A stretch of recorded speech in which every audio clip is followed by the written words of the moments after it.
Arrastion, osoko bilkura honi hasiera emango diogu. Natalia, mesedez. El primer punto en el orden del día, aprobación, si procede, de actas de sesiones anteriores en borrador.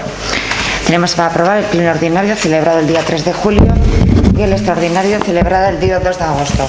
Sin perjuicio de algún tipo de rectificación que queráis realizar, se os ha repartido una copia de la propuesta de transferencia de créditos que se aprobó en el pleno extraordinario del 2 de agosto del 2013, en la que en el acta queda recogido la propuesta, los términos que se redactó, y desde intervención han visto que algunas de las partidas estaban erróneamente numeradas. Entonces, la argumentación que os hemos dado traslado es para rectificar el acta con esas partidas correctas.